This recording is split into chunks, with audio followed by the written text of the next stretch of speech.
जय राधा माधव कुंज बिहारी जय राधा माधव कुंज बिहारी गोपी जन वल्लभ गिरिवरधारी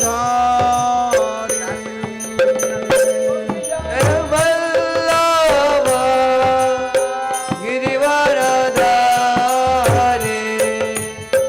यशोदानंदन ब्रज जनरंजन नंदन ब्रज जनरंजन यशोदानंदन ब्रज जनरंजन यशोदनंदन ब्रज जनरंजन यमुना तीरा वनचारी यमुना तीरा वनचारी जय राधा माधव कुंज बिहारी जय राधा माधव कुंज बिहारी जय राधा माधव कुंज बिहारी जय राधा माधव कुंज बिहारी हरे कृष्ण कृष्ण कृष्ण हरे हरे हरे राम राम राम हरे हरे हरे कृष्ण कृष्ण कृष्ण कृष्ण हरे हरे हरे राम राम राम हरे हरे हरे कृष्ण कृष्ण कृष्ण हरे हरे हरे राम राम राम हरे हरे हरे कृष्ण कृष्ण कृष्ण हरे हरे हरे राम राम राम हरे हरे जय ओम विष्णुपाद परमहंसराज काचार्य स्मान गिरी से श्री भक्ति वेदांत स्वामी शील प्रभुपाद की जय। जय ओम विष्णुपाद इतला पृष्ठ भक्ति सिद्धांत सरस्वती गोस्वामी प्रभुपाद की जय। अनंत कोटि वैष्णव वृंद की जय। ग्रंथराज श्रीमद् भागवतम की जय। निताई गौर हरि प्रमानंदे हरि हरि बोल। हरे कृष्णा कृष्णा कृष्णा हरे हरे हरे राम हरे राम हरे राम हरे राम राम राम राम राम हरे हरे हरे हरे ये थोड़ा ये बंद करो तुम। कहाँ से आवाज आ रहा है? ये दोनों बंद कर दो अभी। ये बंद करो बंद कर दो। ओम अज्ञानतिमिरान्धस्य ज्ञानाञ्जनशलाकया चक्षुर्जनिमिलितं येन तस्मै श्रीगुरवे नमः। भूतैर्महद्भिः मा पुरो विभो निर्मायसेते अदमुषु पुरुषम् भुक्ते गुणान् षोडशात्मकम् शोलं कृशिष्टं भगवन् वचांसि मे। गुरवे गौरचन्द्राय राधिकायै तदालये कृष्णाय कृष्णभक्ताय तद्भक्ताय नमो नमः। वाञ्छाकल्पतरुभ्यश्च कृपासिन्धुभयेव च पतितानां पावनेभ्यो वैष्णवेभ्यो नमो नमः। जय श्री कृष्ण चैतन्य प्रभो नित्यानंद श्री अद्वैत गदाधर श्रीवासदि गौर भक्तवृंद। हरे कृष्णा कृष्णा कृष्णा हरे हरे, हरे राम राम राम हरे हरे। हरे कृष्णा। तो कल तक कथा हुई थी कि भगवान के पार्षद जय और विजय को ब्रह्मा जी के पुत्र चतुष्कुमार लोग श्राप दिए थे। वे 3 जन्म ग्रहण किए। प्रथम जन्म में हिरण्यकश्यपु और हिरण्याक्ष के रूप में, द्वितीय जन्म में रावण और कुंभकर्ण के रूप में, और तीसरे जन्म में वे लोग शिशुपाल और दंतवक्र के रूप में जन्म लिए थे।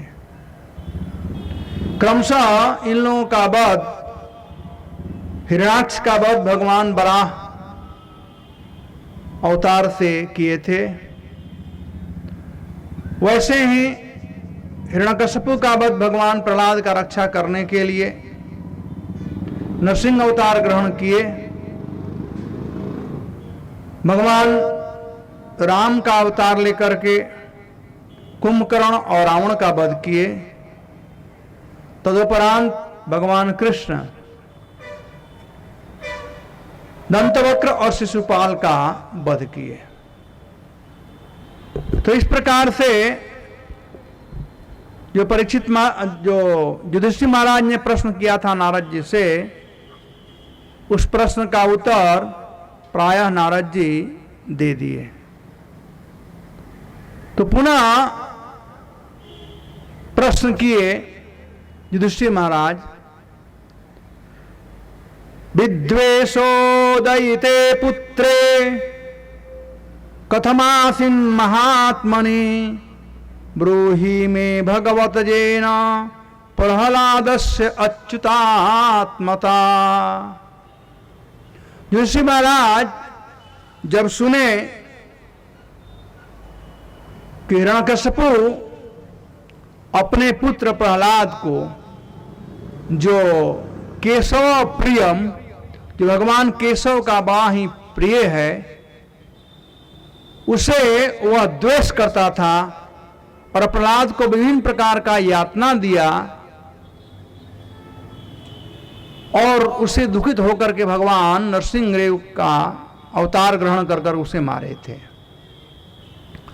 तब युधिष्ठिर महाराज ये प्रश्न किए कि ऐसे कैसे हो सकता है, विद्वेषो दयिते पुत्रे, सभी संतान, सभी बच्चे अपने बाप मां के प्रिय होते हैं। दयिते मतलब प्रिय, सभी बच्चे अपने बाप मां के प्रिय होते हैं। विद्वेषे दयिते पुत्रे कथम आस्मि महात्मनि। और प्रहलाद कोई सामान्य बालक नहीं थे, जैसा कि आपने कहा केशवम प्रिय, वो केशव के प्रिय थे, यानी वे महात्मा थे। तो प्रहलाद जैसे महात्मा जो केशव के प्रिय हैं, उनके प्रति इतना द्वेष कैसे उत्पन्न हो गया। ब्रूहि में भगवान जेना, हे भगवान, हे नारद जी, यह बात हमको बतलाइए, हमारे समझ से परे है। और साथ साथ यह भी बताइए कि प्रहलादस्य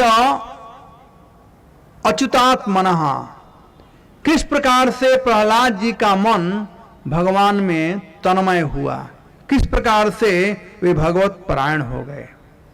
जो भी कृष्ण के भक्त हैं वे सब के सब अच्युत आत्मा हैं, अच्युत के हैं। हम लोगों के जीवन का लक्ष्य है अच्युत का सेवा करना, तो भक्तों को अच्युत आत्मना कहा गया है, जिनका मन भगवान अच्युत में लगा हो। तो दो प्रश्न किए। एक प्रश्न कि प्रहलाद बड़े ही सुशील और भगवान के भक्त हैं, अपने पिता के बड़े प्रिय हैं, तो वैसे प्रिय पुत्र को, वैसे महात्मा को हिरण्यकशिपु क्यों मारना चाहते थे। और दूसरा प्रश्न है कि प्रहलाद जी भगवत परायण कैसे हुए, भगवत भक्त कैसे हुए। हम लोगों से कोई मिलता है तो लोग पूछते हैं प्रभु जी बताइए आप भक्त कैसे बने हैं? आप लोग भी मिलते हो, कभी जाते हो प्रचार करने वाले भक्त लोग, तो पूछते हैं लोग भक्त कैसे बने। तो ऐसे ही मानो यहां पर युधिष्ठिर पूछ रहे हैं कि प्रहलाद जी भक्त कैसे बन गए। तो ये प्रश्न और उत्तर है, तो प्रश्नों को हमेशा हम लोगों को याद रखना चाहिए, तब उत्तर समझने में आसानी होती है। तब दूसरा अध्याय प्रारंभ होता है। इस दूसरे अध्याय में सब मिलाकर के 61 श्लोक हैं तथा इसमें 3 बातें कही। प्रथम बात यह है कि हिरण्यकशिपु मारे गए थे, हिरण्याक्ष मारे गए थे। भगवान बड़ा अवतार धारण कर करके और हिरण्याक्ष का वध कर दिए थे। हिरण्याक्ष को हिरण्यकशिपु बहुत मानते थे, दोनों भाइयों में बड़ा स्नेह था, बड़ा प्रेम था। हिरण्याक्ष हमेशा हिरण्यकशिपु को प्रसन्न करने के लिए सब काम किया करते थे, और वह जब प्रिय भाई मारा गया भगवान के द्वारा, जो कि बड़ा का रूप धारण कर करके आए थे, तो हिरण्यकशिपु बहुत नाराज हुआ, बहुत दुखी हुआ, और वह अपने समस्त असुरों को बुलाया, अनुचरों को बुलाया, और क्या क्या काम करना है यह सब बात वह उन लोगों को बताया। उसके बाद अपने भाई का अंत्येष्टि क्रिया करने के बाद घर गया, जहां पर उसके भाई की पत्नी, उनकी मां तथा भाई के पुत्र लोग व्यथित थे, दुखित थे। तो उन लोगों को वह संतावना देने लगा, समझाने लगा। तो करीब 41 श्लोकों में हिरण्यकशिपु संतावना दिए हैं। संतावना 2 प्रकार से दिए हैं, एक तत्व को समझा करके और दूसरा उदाहरण के द्वारा संतावना दिए हैं। तो इन्हीं बातों पर आज हम लोग विचार करेंगे। अंतर्राष्ट्रीय कृष्ण भावना संघ में बहुत कुछ सीखने को मिलता है। मैं अभी आप लोगों को संक्षिप्त में ये पूरे द्वितीय अध्याय का सारांश बतला दिया, लेकिन द्वितीय अध्याय में है क्या वह बात अब मैं बताने जा रहा हूं। दामोदर, गर्मी हो रही है।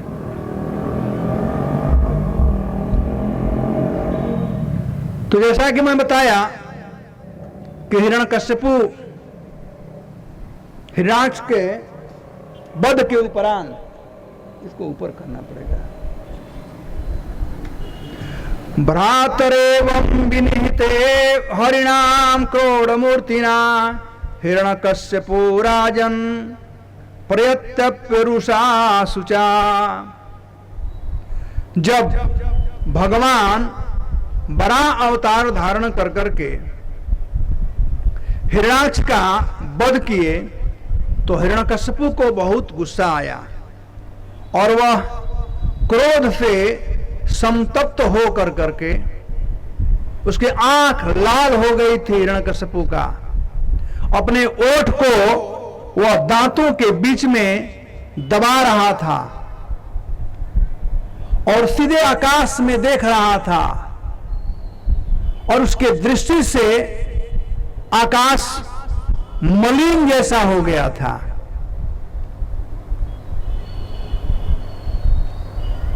तब हिरण्यकश्यपु अपने गुस्सा को संभालते हुए वह बुलाया अपने दैत्यों को। कहते हैं भो भो दानव दैत्य द्विमूर्ध त्रयसंबर शतवाहो हयाग्रीव नमूचे पाक इल्वल विप्रचित्ते मोमच पुलोमनम शकुनादय। ये सब असुरों के नाम है जिनका नाम है सतबाहु हयग्रीव नमोच पाक इल्वक विप्रचित। इन लोगों को बुला करके और हिरण्यकश्यपु कह रहा है कि देखो मेरे भाई को विष्णु ने मारा है और मैं अपने हाथ में यह त्रिशूल लिया हूं और मैं कसम खाता हूं कि अब मैं विष्णु का वध करूंगा, लेकिन तुम लोग जाओ और जो वैदिक संस्कृति है उसको नष्ट करो। देवताओं को मारने का यही सरल तरीका है। मैं विष्णु को वध करूंगा। जो विष्णु जो है वो समस्त देवताओं के जड़ हैं। यदि विष्णु मार दिए जाएंगे तो देवता अपने आप मर जाएंगे। मारने का एक तरीका यह है। दूसरा तरीका है कि देवताओं का भोजन पानी बंद कर दिया जाए तो मर जाएंगे। और भोजन पानी वे कैसे प्राप्त करते हैं? जब यहां यज्ञ होता है पृथ्वी लोक पर तो जाकर के जहां जहां यज्ञ होता है तुम लोग यज्ञ में विध्वंस डालो, वैदिक शास्त्रों को नष्ट कर दो, गाय ब्राह्मण गांव इत्यादि को तुम लोग नष्ट करो। तो इस प्रकार से हिरण्यकश्यपु उन लोगों को करने के लिए कहा यत्र यत्र द्विजा गावो वेदा वर्णाश्रम क्रिया तम तम जनपद यात संदीपयत बृहस्पतः। जहां जहां पर यज्ञ होते हो वहां जाकर के विघ्न डालो। तो एक तरफ से मैं मारूंगा विष्णु को तब देवता खत्म होंगे और दूसरी तरफ तुम लोग खाना पीना उनका बंद कर दो, क्योंकि देवता लोग जब यज्ञ होता है तो आहुति दिया जाता है। ओम इंद्राय नमः, ओम वरुणाय नमः, और यज्ञ के आहुति से वे लोग अपना भोजन प्राप्त करते हैं। फिर भगवान विष्णु के संबंध में हिरण्यकश्यपु कह रहा है कि देखिए, कहते शपथ में आघात्य क्षुद्र भ्राता मेदयिता सुहृद। सपत्नी यानी जो विष्णु है वो तो सबके लिए समान है। सपत्नी का मतलब होता है एक पति जिसकी दो पत्नी हो। ये दो पत्नी है ये सौत कहा जाता है ना। यहां पर एक व्यक्ति की दो पत्नी सौत कहलाती है। तो सपत्य का अर्थ होता है, पति का मतलब होता है रक्षक, जो रक्षा करता है।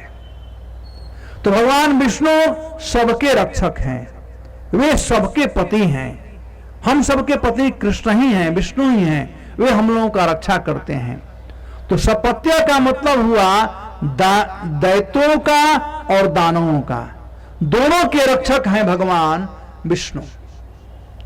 और वे सब लोगों के प्रति सुहृद हैं, लेकिन फिर भी वे भेदभाव करते हुए दैत्यों को अपना बैरी समझ करके दानवों को अपना मित्र समझ कर करके इस प्रकार से मेरे भाई का उसने वध किया।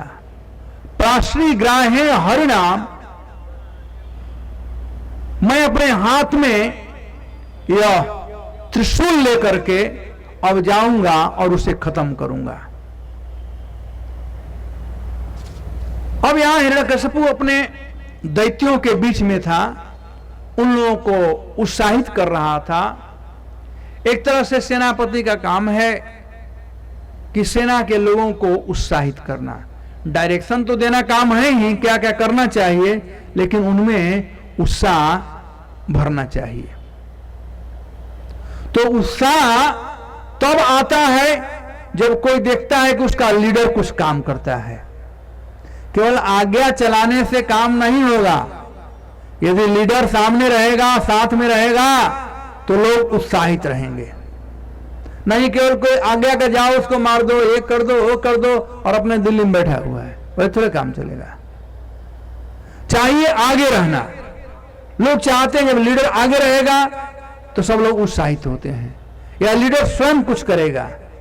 भगवान भी गीता में कहते हैं यद यद आचरति श्रेष्ठा तत्तत एव इतरतो जनः स्वयत् प्रमाण कुरुते लोकस्तद अनुवर्तते।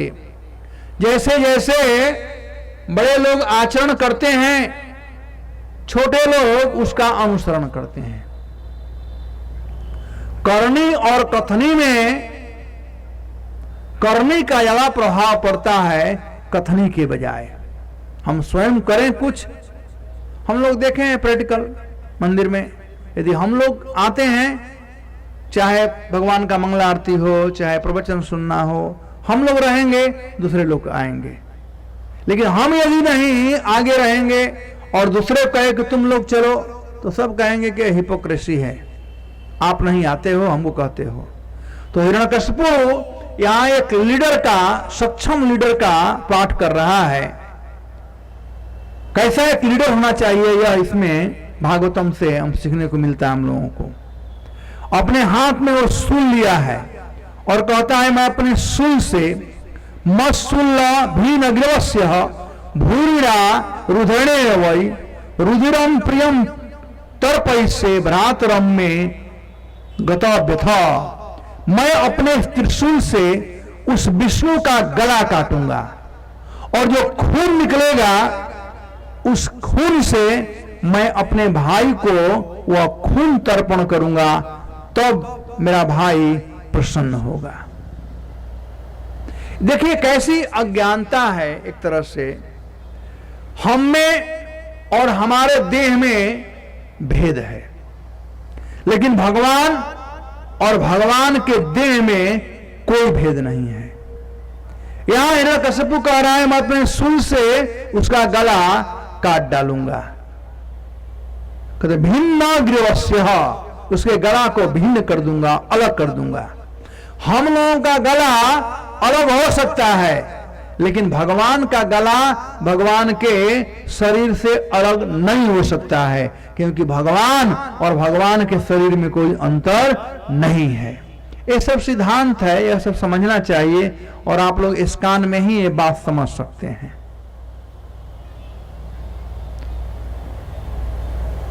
हम में और हमारे देह में अंतर है। देह एक दिन हमको छोड़ देता है। जब मृत्यु होता है तो मृत्यु किसे कहते हैं? आत्मा जिस दिन देह को छोड़ देती है, यानी देह आत्मा से अलग है। लेकिन भगवान और भगवान के आत्मा में कोई भेद नहीं है, तो उनका गला कोई काट नहीं सकता है। लेकिन फिर भी अपने असुरों को उत्साहित करने के लिए यह कह रहा है। फिर कह रहा है कि जब वह नष्ट हो जाएगा तो अपने आप देवता लोग खत्म हो जाएंगे। और उतना ही नहीं, वह कहता है कि यह विष्णु जो सबके प्रति समान भाव रखने वाले हैं, ये विष्णु अपने स्वभाव में परिवर्तन ला दिए हैं। भगवान का स्वभाव है सूर्य के समान, सम स्वभाव। जैसे सूर्य सबको रोशनी देते हैं, चाहे वह मल हो, मल पर भी रोशनी पड़ती है सूरज की, चाहे सुंदर फल हो, फल पर भी सूर्य की रोशनी पड़ती है, चाहे पर्वत हो, चाहे समुद्र हो, समभाव से सूर्य की रोशनी सब जगह पड़ती है। वैसे ही ये वर्षा होता है, बादल सब जगह वर्षा करते हैं, ठीक वैसे ही भगवान का कृपा सबके लिए है, सब पर है। लेकिन यहां पर हिरण्यकशिपु कहता है तस्य त्यक्त स्वभावस्य, उस विष्णु ने अपना स्वभाव त्याग दिया है, अपना स्वभाव छोड़ दिया है। भगवान गीता में कहते हैं कि कोई व्यक्ति शांति कैसे प्राप्त करेगा, कहते हैं भोक्तारम जगतपसाम सर्वलोक महेश्वरम सुहृदम सर्वभूतानाम ज्ञात्वा माम शांति निच्छति।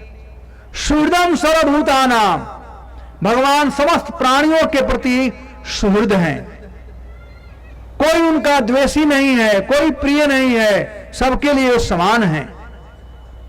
हिरण्यकशिपु इस सिद्धांत को जानते हैं, इसीलिए हिरण्यकशिपु कह रहा है तस्य त्यक्त स्वभावस्य, उसने अपना स्वभाव त्याग दिया।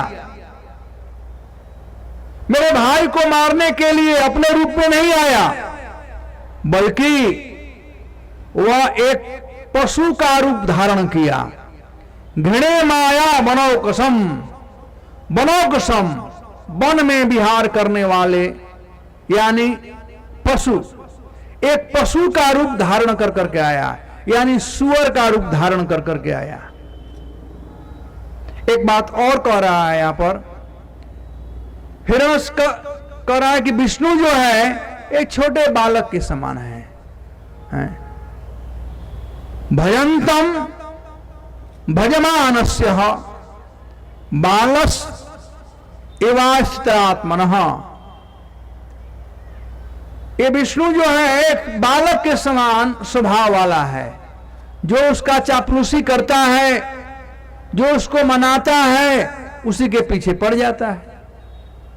जो छोटे बालक होते हैं, छोटे बालक को कोई चॉकलेट देगा तो उसके पीछे पड़ जाएगा। तो वैसे ही यह विष्णु एक बालक के समान। हिरण्यकशिपु इनडायरेक्टली बात सही कह रहा है, क्योंकि भगवत गीता में भगवान यही बात कहते हैं, पत्रम पुष्पम फलम तोयम यो मे भक्त्या प्रेक्षति तदहम भक्ति पहृत स्नामी प्रतयात्मना। जो कोई भी यदि प्रेम से मुझे कोई पत्ता, फल, फूल, जो कुछ भी अर्पण करता है, यदि वो प्रेम से देता है तो मैं भी प्रेम से खाता हूं। भगवान प्रेम के पुजारी हैं।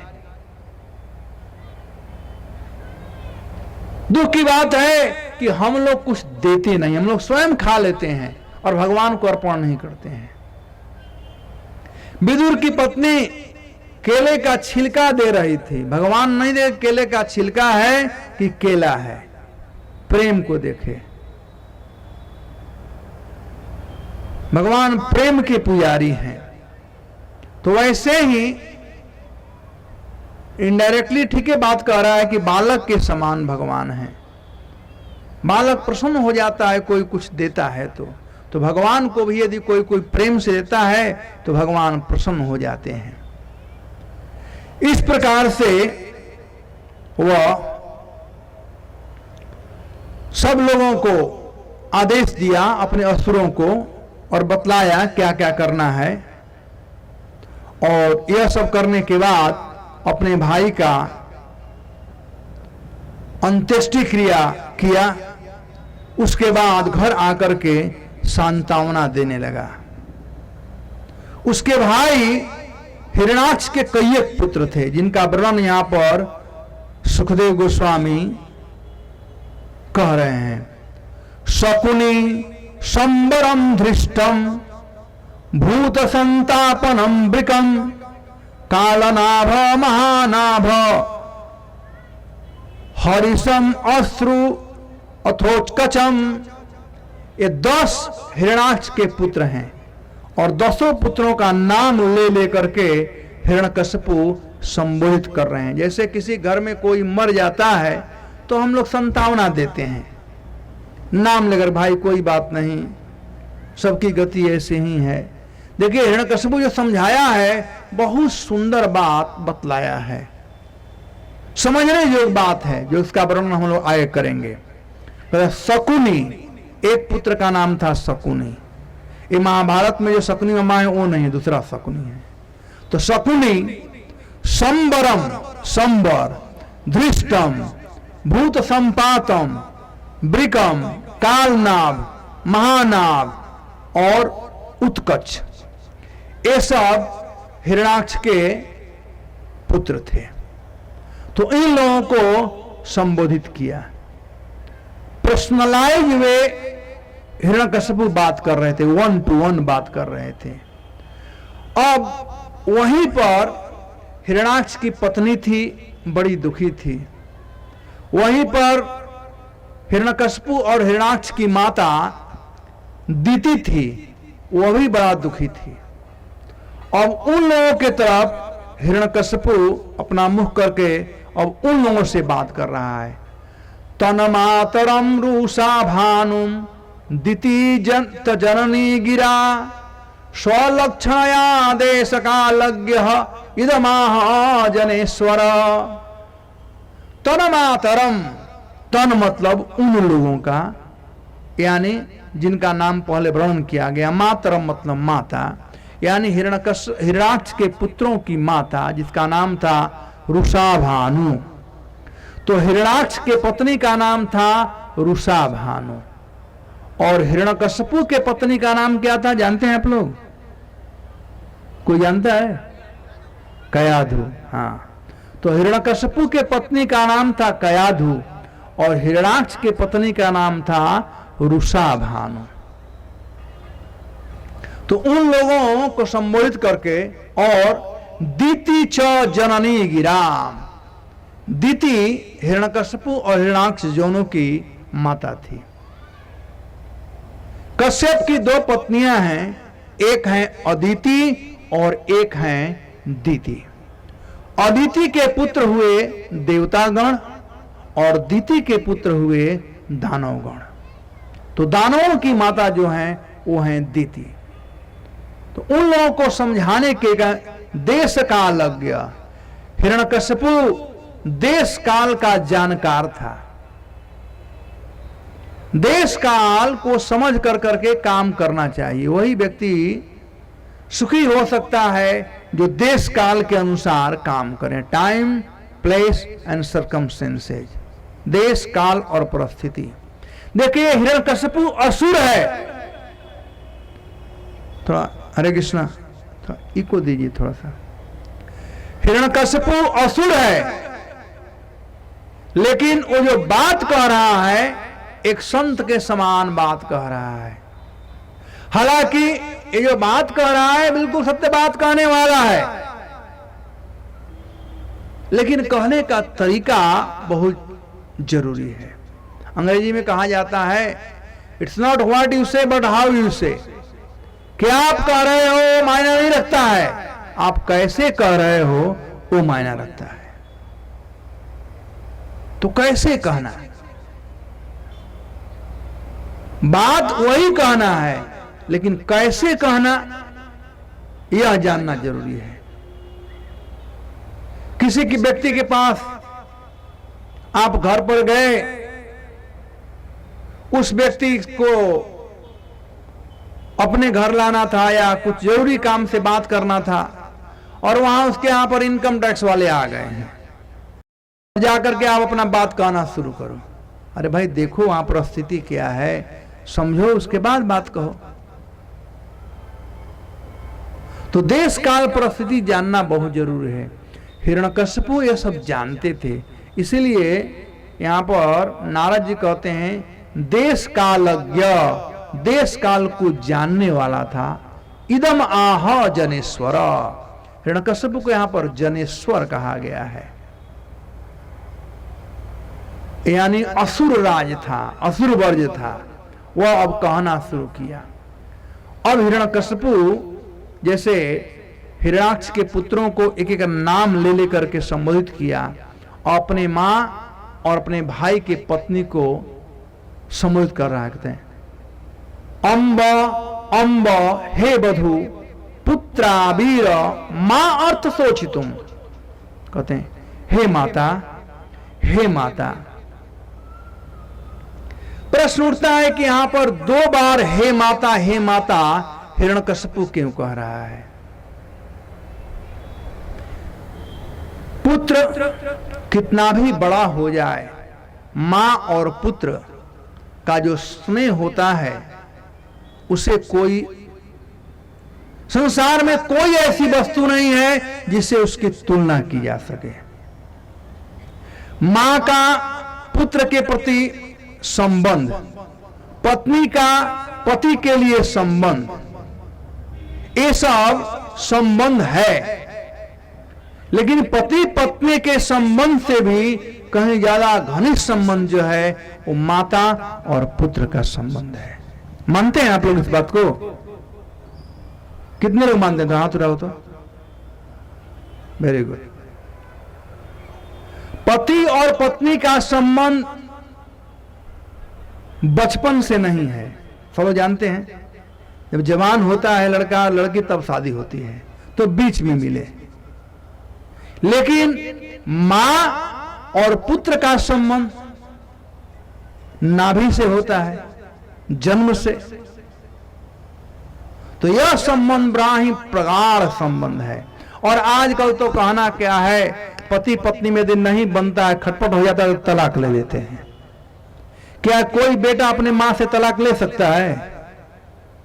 बेटा और मां में न बने तो क्या बेटा और मां तलाक ले सकते हैं? हो सकता है बेटा मां के पास न जाए, गुस्सा में मां के पास न जाए, मां से न मिले, लेकिन तभी वो दोनों का संबंध वैसे ही बना रहेगा। वो संबंध मां और बेटा का ही संबंध रहेगा। तलाक लेने के बाद पति पत्नी का संबंध पति पत्नी का संबंध नहीं रहता, वो एक्स हो जाते हैं, एक्स वाइफ, एक्स हस्बैंड। ये बेटा और मां एक्स मां और एक्स बेटा नहीं होते हैं, हमेशा वही रहते हैं।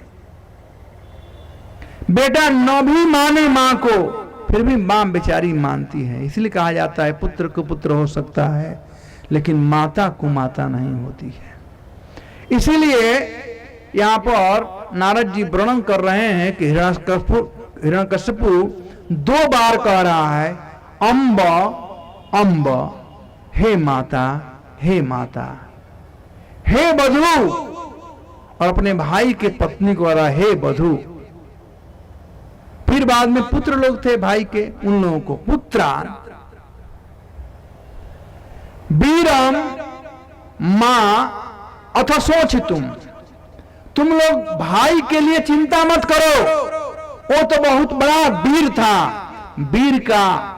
वीर के लिए चिंता नहीं करनी चाहिए, वीर की गाथा गानी चाहिए। अरे वीर, यहां पर वीर कहा गया, वीर कहा है। हिरण्याक्ष के लिए हिरण्यकश्यप वीर शब्द कहा है, अपने भाई के लिए वीर शब्द उपयोग किया। और क्यों वीर कहा उसका आगे व्याख्या करते हैं। कहते हैं रिपोर अभिमुखे श्लाघ्यम शूराणाम बद इप्सितम। अरे वो लड़ाई करते करते अपने शत्रु का दांत खट्टा कर कर तब मरा है, ऐसे नहीं मरा है। उसकी मृत्यु कैसे है? श्लाघनीय है, प्रशंसनीय है। वैसे भी जो सूरवीर होते हैं वे लोग जब लड़ाई करने निकलते हैं तो 2 चीज होती है, एक तो या तो मारेंगे और नहीं तो मरेंगे। वीरों के लिए और तीसरा कोई गति नहीं है। जो वीर है या तो मारेगा, विजय प्राप्त करेगा, या मरेगा। और जो कायर लोग हैं वो पीठ दिखा करके भाग जाते हैं। तो वीर तो कह रहे नहीं, वीर तो वह है जो मारे या मरे। भगवत गीता में इसका वर्णन आया हुआ है। भगवान अर्जुन को समझा रहे हैं कि इसमें तकलीफ क्या है। यदि तुम सबको मारोगे तो पृथ्वी का राज तुम्हें मिलेगा, और तुम मर जाओगे तो तुम्हें स्वर्ग का राज मिलेगा। दोनों हाथ में लड्डू है। तो वीरों के दोनों हाथ में लड्डू होता है। वीर लोग घबराते नहीं हैं। इसीलिए यहां पर हिरण्यकश्यपु अपने भाई को वीर कहकर संबोधित कर रहा है और कह रहा है कि हे माता, हे पुत्र वधु, हे वधु, हे पुत्रों, तुम लोग ऐसे वीर के लिए शोक मत करो, उसका मृत्यु प्रशंसनीय है। और उसके बाद 4-5 श्लोकों में बहुत सुंदर तरह से तत्व का वर्णन करते हुए हिरण्यकश्यपु समझा रहे हैं। तत्व का वर्णन करते हैं। भूतानामिह संवासः प्रप्यायम सुब्रते दैवं एकत्र नीतानाम उन्नीतानाम स्वकर्म भी। कहते हैं देखो भाई, जैसे कुएं पर पानी लेने वाले कई एक लोग एकत्रित हो जाते हैं एक साथ। आजकल इधर कुआं नहीं है ना, घर में टैप है पानी के लिए। कुआं समझते हो ना, बम्बे वालों को समझ नहीं आता, वो देखे नहीं कुआं क्या होता है। तो कुएं पर पानी लेने के लिए बहुत लोग कभी एकत्रित होते हैं और पानी ले लेकर के सब लोग अलग अलग चले जाते हैं। ठीक वैसे ही इस संसार में सब लोग आए हुए हैं एक साथ, दैवन एकत्र, भगवान के कृपा से अपने कर्मों सब एक साथ रहे हैं। नीतानाम उन्नीताम स्वकर्म भी, लेकिन सब लोग हमेशा साथ नहीं रहेंगे। अपने कर्म के अनुसार सब लोग अलग अलग हो ही जाएंगे। तो कोई साथ नहीं रह सकता है, सब चला जाएगा अलग अलग। और इस संसार में जो दिखाई पड़ता है, पत्नी, पुत्र, परिवार, समाज इत्यादि, ये कहते हैं कि माया का केवल प्रपंच है, माया दिखाई देती है। जिस प्रकार से कभी कभी पेड़ की परछाई यदि आप देखोगे पानी के अंदर, और जब हवा बह रहा होगा तो पानी में लहर आएगा तो परछाई हिलता हुआ दिखाई पड़ेगा। वो परछाई नहीं हिल रहा है, वो हवा के चलते लहर के हिलने से। या दूसरे शब्दों में, यदि कभी कभी आप ट्रेन में बैठे हो, ट्रेन में बहुत स्पीड है और आप नीचे देखो तो क्या दिखाई पड़ेगा कि ट्रेन खड़ा है और खेत से भाग रहा है, जोर से दिखाई पड़ेगा ना। देखें आप लोग इस बात को, भाग रहा है ट्रेन, न कि वो जमीन, लेकिन जमीन के साथ में संबंध होने के चलते हम समझ रहे हैं कि जमीन भाग रहा है। ठीक वैसे ही इस संसार में हम लोगों का शरीर से संबंध होने के चलते हम लोग समझते हैं वो मर गया, वो हमारा हितैषी था, वो चला गया, इत्यादि इत्यादि। लेकिन जीवात्मा जो है उसका कभी मृत्यु नहीं होता है। जीवात्मा हमेशा एक साथ रहता है, हमेशा वो जीवित रहता है, कभी वो मरता नहीं है। मृत्यु तो केवल देह की होती है। तो इस प्रकार से कई एक तत्वों के द्वारा यहां पर हिरण्यकश्यपु उन लोगों को समझाया। अब उदाहरण देकर के समझा रहा है हिरण्यकश्यपु, इतिहास के द्वारा। उदाहरण बहुत इंपॉर्टेंट होता है। तत्व से हम समझ सकते हैं, लेकिन इतिहास बड़ा ही इंपॉर्टेंट होता है। तो उदाहरण दे रहा है, अत्र अपि उदाहरन्ति इतिहासं पुरातनम यमस्य प्रेतबंधूना संवादम तम निबोधत। अब कह रहे हैं कि हे माता, मैं आप लोगों को एक कथा सुना रहा हूं, आप लोग ध्यान से सुनिएगा। यहां पर शब्द आया है निबोधत, निबोधन करना यानी ध्यान से सुनना। जिसको हम देखे नहीं हैं उसको हम ध्यान से सुनते हैं। भगवत गीता में भी यह शब्द आया है निबोधयत। जब दुर्योधन बतला रहा था गुरु द्रोण को और पितामह भीष्म को, इसमें से गुरु द्रोण को, तो पहले तो पांडव सेना में कौन कौन लोग आए हैं? दृष्टवा तू पांडवानीकम, देखिए, दृष्टवा मतलब देखिए, क्योंकि सामने लोग हैं। कौन कौन हमारे साथ पांडवों की तरफ से लड़ने के लिए आए हैं उनको देखिए, और हमारे साथ कौन कौन लड़ने आए हैं उसके अंदर निबोधयत, वो पीछे हैं तो मुंह नहीं सकता है, अपना बैक नहीं दिखा सकता है। वीर लोग होते हैं बैक नहीं दिखाते हैं, पीछा नहीं होते हैं। निबोधयत, यहीं खड़ा होकर के ध्यान से सोचो, ध्यान लगाओ, उसे कहते हैं निबोधयत। तो वैसे ही यहां पर श्लोक संख्या 27 में कहते हैं कि अब मैं आप लोगों को एक पुराना इतिहास बता रहा हूं। इतिहास का मतलब होता है, इति मतलब बीती और हास मतलब कहानी।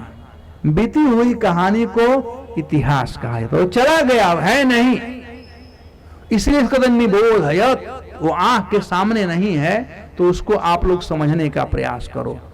एक पुराना इतिहास बता रहा हूं, वह क्या है? यमस्य प्रेतबंधूनाम संवादम तम निबोधयत। जमराज और एक मृतक व्यक्ति के सगे संबंधियों के बीच में जो वार्ता हुई है, वह संवाद मैं आप लोगों को सुना रहा हूं। आप लोग उसे ध्यान से देखिए और आप लोग ध्यान से सुनिए। वो कहानी क्या है? एक कथा बता रहे हैं।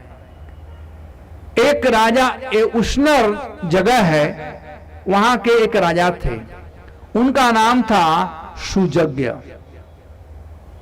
सुजज्ञ बड़े ही प्रतापी राजा थे, बड़े ही प्रतापी राजा थे, ईश्वर भक्त भी थे, भगवत उपासक थे। एक समय लड़ाई के लिए वे गए और दुर्भाग्यवश वे लड़ाई में मारे गए। वे मारे गए, उनका शरीर लाया गया राजमहल में, मखमल का बिछावन बिछाया गया, उसके पर राजा का वो विशीर्ण जो शरीर था, छीण भीण हुआ शरीर था, हाथ कट गया था, जो कवच था वह कट गया था, और जितने भी मालाएं थे वो सब टूटा पड़ा हुआ था। तो छीण भीण हुआ शरीर था, केस बिखरा हुआ था। और सब लोग वहां पर एकत्रित हो गए थे। राजा की पत्नी, राजा की पत्नियां, उनके अन्य सेवकगण, उनके पिता। तो आप लोग जानते हैं कि जब किसी का देहांत हो जाता है तो लोग क्या करते हैं? रोना शुरू करते हैं। ठीक वैसे ही अब यहां पर सब लोग रो रहे हैं, सब लोग रो रहे हैं। राजा मृतक देह पड़ा हुआ है और उनकी पत्नियां विभिन्न प्रकार से छाती पीट पीट पर करके रो रही है। यहां पर 4 श्लोकों में उनके पत्नियों के विलाप का वर्णन किया गया है। उसी नरेन्द्रम विदिता तथा कृतम पति महिष्या प्रसमिच्छ दुखिता हताशनाथेति करेरुरो मृषम घ्नन्तो मोहोतात्परयोरुपापतत्। बार बार उस मृतक शरीर पर अपना सिर रख रख कर करके पत्नियां रो रही हैं। उसी नरेन्द्रम विविधा तथा कृतम पति, पति के मृतक शरीर को देख करके उनकी जितनी महिषियां थी, जितनी पत्नियां थी, बेचारी छाती पर हाथ पीट पीट कर करके प्रसमिच्छ दुखिता, राजा को सामने देख रही है और पीड़ित होकर के, दुखित होकर के बेचारी सब रो रही है, बार बार मूर्छित होती जा रही है। और इस प्रकार से उनका जो साज श्रृंगार था सब नष्ट हो गया और वे कह रही है कि हे प्राणनाथ, आप हम लोगों को छोड़कर चले गए, आपके बिना हम लोग कैसे जीवन यापन करेंगे, आपके बिना हमारा संसार अंधेरा का संसार हो चुका है। इस प्रकार से जैसे पत्नी अपने पति के लिए रोती हो। अब ऐसे ऐसे शाम हो गया, शाम हो गया, भगवान सूर्य अस्ताचल की तरफ अब जा रहे थे। एवं बिलपति नाम वै प्रगृहीता मृतम पति अनिच्छित नाम निहारम अर्कोस्तम संयवर्तत।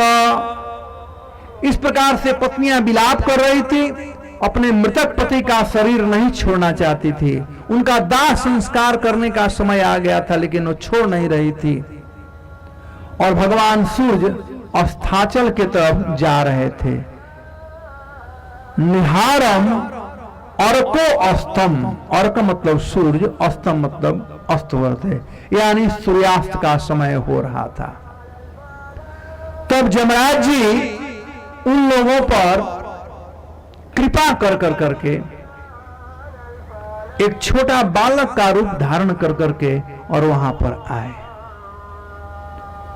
और आकर के सबके सामने कह रहे हैं, अहो महिषाम, अहो अमीषाम वयसाधिकानाम विपश्यताम लोक विधि विमोह यत्र गतस्तत्र गतं मनुष्यं स्वयं स्वधर्मा अपि शोचन् अपार्थम् अहो वयं धन्यतमादत्रं त्यक्त्वा पितृभ्यान् विचिन्तमायाम् अभक्ष्यमाणा अबलावृकादिभिः संरक्षिता रक्षितयो हि गर्भे। कहते हैं बड़े दुख की बात है, अहो अमीषा वयसाधिका नाम, बड़े शर्म की बात है, बड़े दुख की बात है कि ये लोग हमसे बड़े हैं देखने में, और ये लोग यहां पर रो रहे हैं। इन लोगों से तो कहीं हमारा जीवन अच्छा है कि हम निश्चिंत चलते हैं।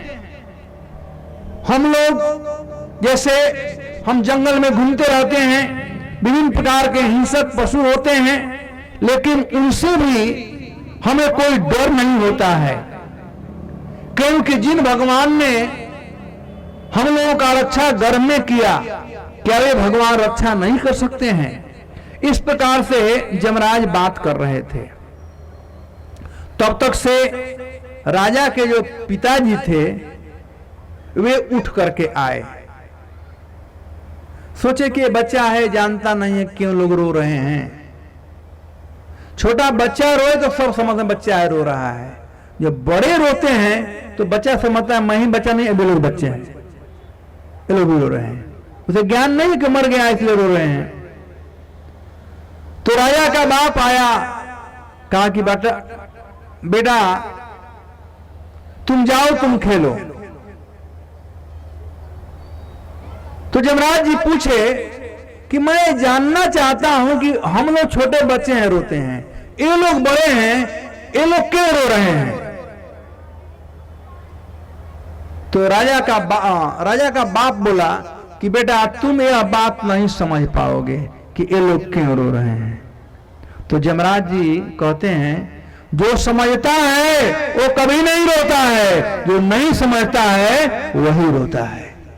तो छोटा मुंह बड़ा बात हो गया। जब ही ये बात जमराज जी कहे अब सब लोग सन्नाटा छा गया। सब लोग देख रहे हैं भाई बालक क्या कह रहा है, ये बात सही कह रहा है। जो समझते हैं वो नहीं रोते हैं, जो नहीं समझते हैं वही रोते हैं। और इस प्रकार से यमराज जी अब सब लोगों को संबोधित कर करके और उपदेश देना शुरू किए और कहे कि देखो, भगवान जिसका रक्षा करें उनका कोई बाल बाका नहीं कर सकता है। जाको राखे साइया मार सके न कोई, बाल बाका कर सके सब जग बैरी हो। ऐसा कुछ है ना, बाल न बाका कर सके सब जग बैरी हो। जिनका रक्षक भगवान है उन्हें क्या कोई कर सकता है। और कई एक उदाहरण इस संबंध में यमराज दिए, कई एक उदाहरण दिए। वो बतलाए कि कभी कभी हम लोग देखते हैं कि रुपया पैसा रास्ते में गिर जाता है और वहीं पड़ा रहता है, कोई छूता नहीं है।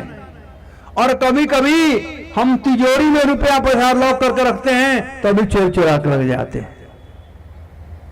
एक जगह तो रक्षा किए, तिजोरी में रखे, चोर चोरी कर लिए। और एक जगह रोड पर पड़ा हुआ है, पथि च्युतम तिष्ठति दिष्ट रक्षितम, जो रास्ते में गिर पड़ा हुआ है। कितने लोग आए गए, दृष्टि पड़ी, फिर भी पड़ा हुआ है। गृह स्थितम तद विहितम विनश्यति, और घर के अंदर तिजोरी में बंद हुआ है वो भी चला जाता है। वैसे ही यह जीवन दिखाई पड़ता है, हिष्ट पुष्ट है, बलवान है, जवान को जीना चाहिए, बुढ़े को मरना चाहिए। लेकिन ऐसा होता है कि बुढ़ा जीवित रहता है और जवान लोग मर जाते हैं। तो प्रकृति के नियम को कोई बदल नहीं सकता है। और इस प्रकार से देह के संबंध में बतलाए कि देह क्या है। फिर राजा के पिताजी ने कहा नहीं बेटा तुम नहीं समझ पाओगे। नहीं नहीं मैं समझता हूं, आप लोग नहीं समझते हो। लेकिन क्यों आप लोग रो रहे हो? तो राजा का बाप कहता है कि राजा साहब चले गए। चले गए? अरे कितने बार गए हैं, एक बार और चले गए। कभी बॉम्बे गए, दिल्ली गए, फिर आ गए, चले गए, फिर आ जाएंगे। कहा कि नहीं इस बार नहीं आएंगे। तो कहा लो, तो हो सकता है आप लोग कम रो रहे हो। पूरा प्रजा को बुलाओ और सब प्रजा एक साथ रोएगी तो शायद जल्दी आ जाएंगे। जब रोने से ही आ जाएंगे तो सब प्रजा जल्दी आ जाएंगे। तो राजा का बाप बोलता है कि नहीं बेटा अब वो नहीं आएंगे। तो कहा जब नहीं आएंगे तो रोने से फायदा क्या? बात सही है, जब कोई मर जाता है तो रोना नहीं चाहिए, बल्कि उसके लिए कुछ काम करना चाहिए। 13 दिन का समय बड़ा इंपॉर्टेंट दिन होता है। 13 दिन तक भजन कीर्तन करोगे तो जो मृतक देह है उसको ये प्राप्त होगा। रोना नहीं चाहिए।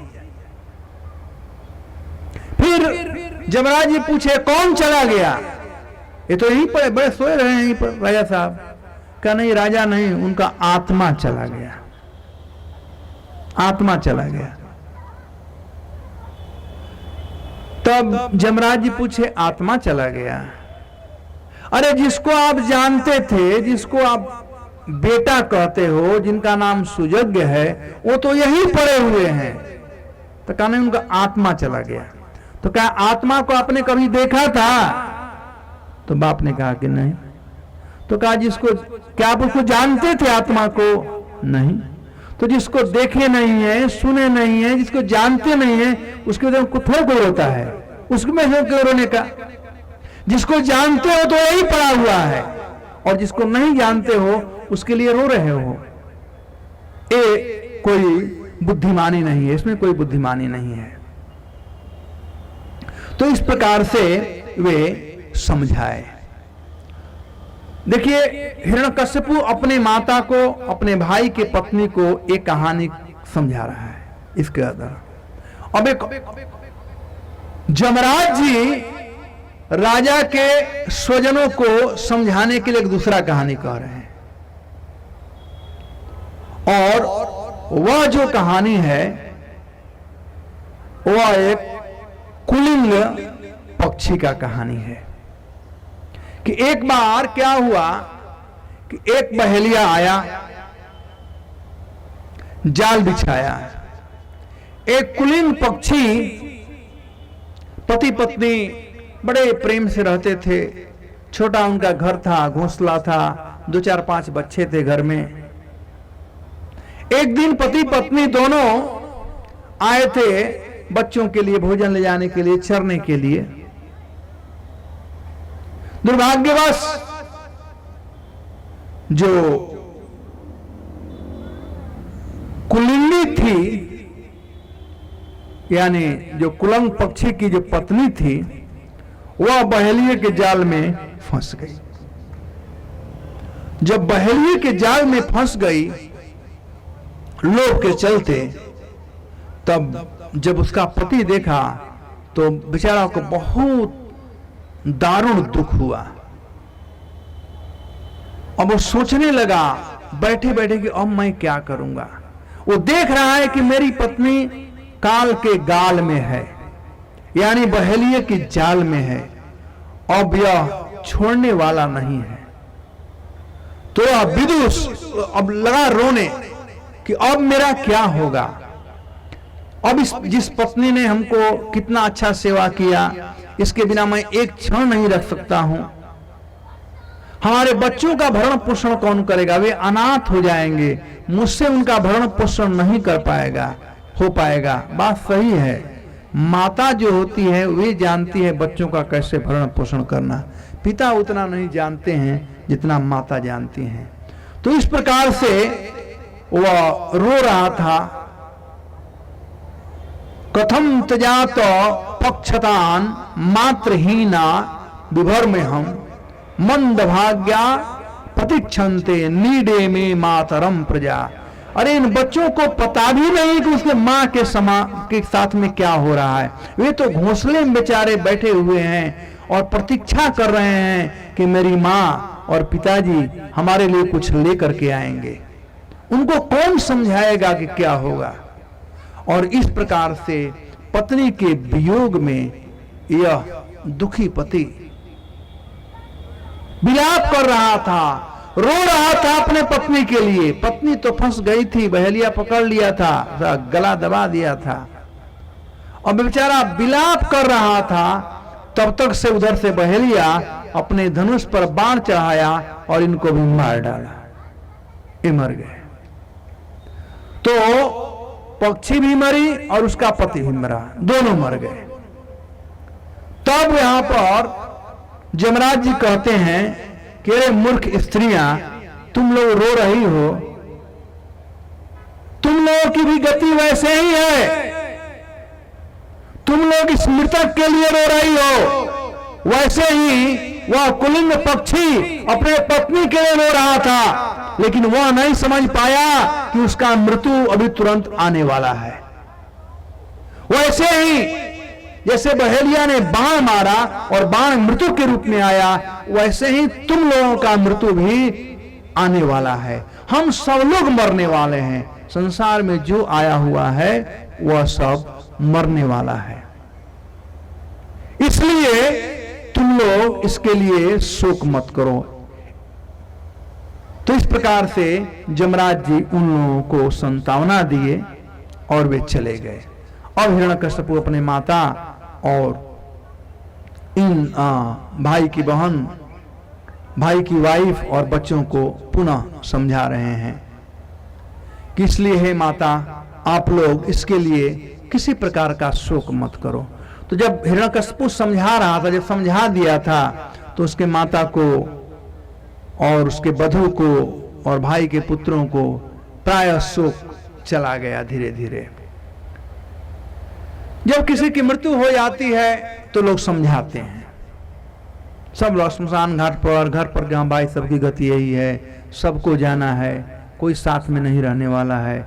इस प्रकार से तो ढाढ़स बढ़ाते हैं, अपना जीवन है, इसको देखा जाए। तो ऐसे ही समझाए हिरण्यकश्यप, वो समझ गई और इस प्रकार से वे अपने मन को भगवान में लगाने का प्रयास की। क्योंकि जो दीति थी वह कश्यप मुनि की पत्नी थी और कश्यप मुनि बहुत महान भक्त हैं। तो कुछ तो संग हुआ ही था, तो सत्य बात को समझ कर करके दीति का जो आसक्ति था वह नष्ट हुआ, और इस प्रकार से भगवान में धीरे धीरे मन उसका लगने लगा। चित्तम धारयत, तत्वे चित्तम धारयत शब्द आया हुआ है। तत्वे चित्तम धारयत, तत्व को सुन करके अपने मन को भगवान में वह लगाने लगी दीति। लेकिन फिर भी हिरण्यकश्यपु ये सब समझाने के बाद भी देखा कि उसके भाई के बेटे लोग नहीं समझ पाए हैं, दुखी हैं, लेकिन संतावना देने से थोड़ा शांत हुए हैं। उसकी पत्नी समझ नहीं पाई है, मां केवल समझी थी। तो कहा कि अब मैं स्वयं जा रहा हूं, मैं तपस्या करूंगा और तपस्या कर कर करके इतना शक्तिशाली बनूंगा कि जो मेरे भाई को मारा है उसका मैं वध करूंगा। और इतना संकल्प लेकर के हिरण्यकश्यपु अब वहां से चल दिया। तो अब थोड़ा कीर्तन करेंगे और उसके बाद में आगे का कथा कहेंगे।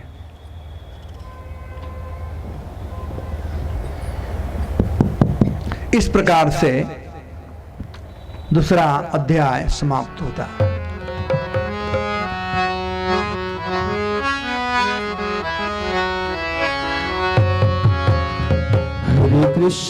हरे कृष्ण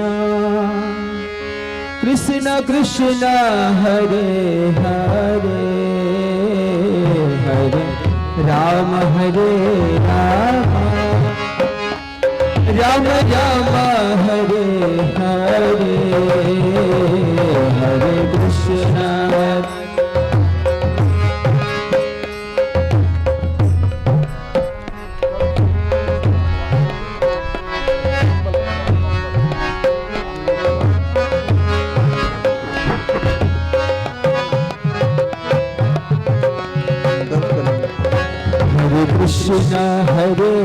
कृष्ण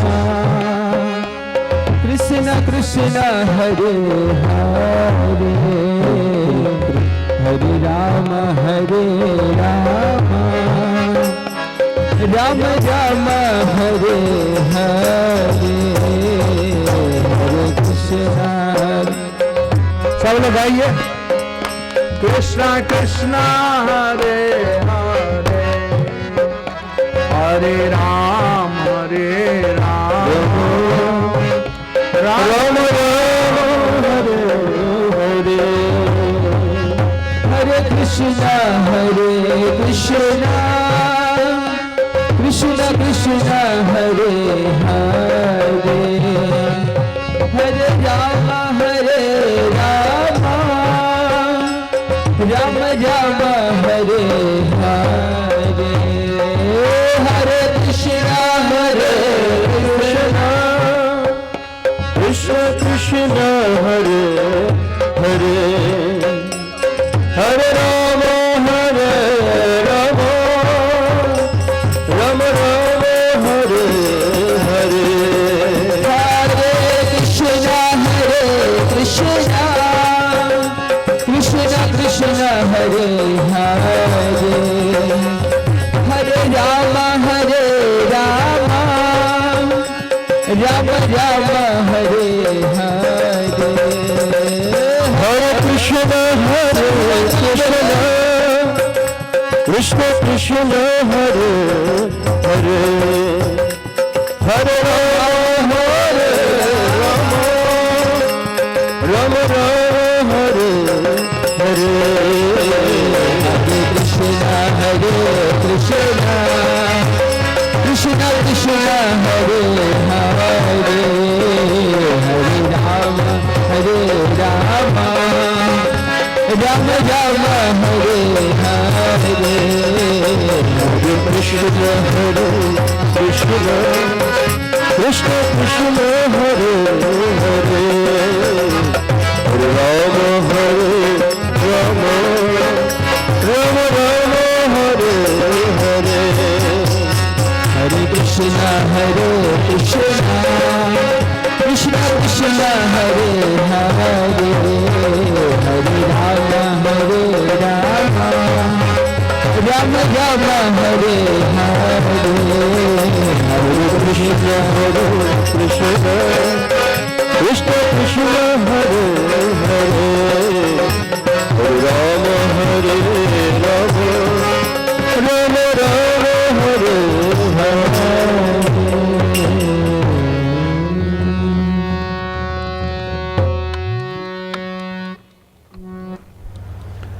तो इस प्रकार से हिरण्यकश्यपु उन लोगों को संतावना देकर के अब तपस्या करने के लिए मंदराचल पर्वत पर गया। इस तीसरे अध्याय में वर्णन किया गया है कि हिरण्यकश्यपु किस प्रकार से घोर तपस्या किया।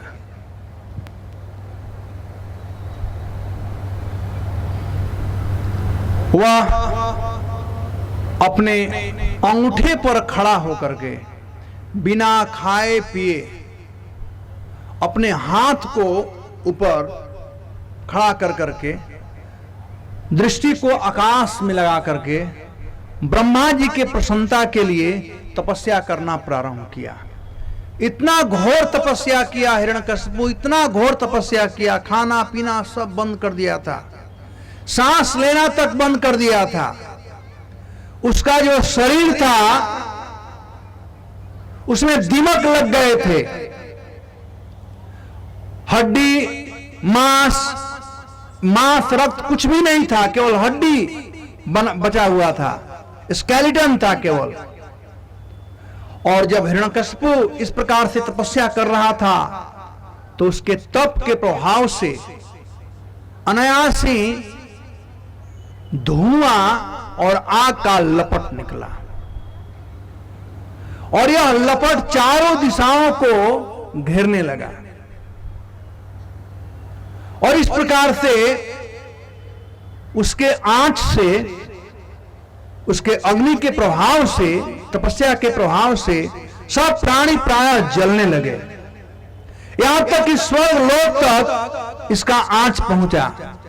देवता लोग भी त्रस्त हो गए, देवता लोग भी त्रस्त हो गए। वे देवता लोग सोच नहीं पा रहे थे कि क्या हो रहा है, लेकिन वे समझ गए बाद में कि यह जो है हिरण्यकश्यपु बहुत महान तपस्या कर रहा है और इसका लक्ष्य क्या है वे लोग जान गए। और तब वे लोग सब देवतागण ब्रह्मा जी के पास गए और ब्रह्मा जी के पास जाकर के और प्रार्थना करने लगे, हे ब्रह्मा जी आप ही कुछ कीजिए, क्योंकि आपके प्रसन्नता के लिए यह हिरण्यकश्यपु तपस्या कर रहा है। यदि इसे नहीं रोका गया तो पूरा स्वर्ग लोक खत्म हो जाएगा। तो मानो ब्रह्मा जी पूछ रहे थे कि वो क्यों तपस्या कर रहा है। तो कहा वो संसार में सबसे श्रेष्ठ बनना चाहता है, वो आपसे भी श्रेष्ठ बनना चाहता है, आपके भी पद को प्राप्त करना चाहते हैं, तो आप कुछ कीजिए। तो ब्रह्मा जी देवताओं को संतावना देकर के और कुछ ऋषियों को अपने साथ में लेकर करके और वे उस स्थली पर आए जहां पर हिरण्यकश्यपु तपस्या कर रहा था। वो तपस्या में इतना निमग्न था कि ब्रह्मा जी समझ नहीं पाए कि ये क्या है, क्योंकि वहां पर एक और मिट्टी का ढेर था जिसमें दीमक का घर बना हुआ था। हिरण्यकश्यपु बिल्कुल दिखाई नहीं पड़ रहा था, लेकिन जैसे राख में ढका हुआ अग्नि होता है ठीक वैसे ही वह ढका हुआ था, लेकिन उसमें से ज्योति निकल रही थी। ब्रह्मा जी आए और उसे कहे, उत्तिष्ठा उत्तिष्ठा भद्रम ते तपः सिद्धो असि काश्यप। हे कश्यप पुत्र, हे कश्यप का पुत्र, उठो उठो, तुम्हारी तपस्या सफल हुई। वरदो अहम अनुप्राप्तो, जो तुम वर मांगोगे मैं तुम्हें वर देने के लिए आया हूं। ब्रियताम इपिस्थितो वरः, जो तुम्हारी मनोकामना है वो तुम मांग लो, मैं तुम्हें वर देने के लिए आया हूं। अब तक से मैं कभी नहीं देखा हूं कि कोई ऐसा तपस्या किया हो। प्रथम बार अपने जीवन में देख रहा हूं कि कोई इस प्रकार का तपस्या किया है, जहां तुम्हारा कुछ भी दिखाई नहीं पड़ रहा है। ब्रह्मा जी हिरण्यकशिपु का प्रशंसा किए, उसके तपस्या का प्रशंसा किए, जैसे कोई तपस्या किया था। हिरण्यकशिपु जब सुना तो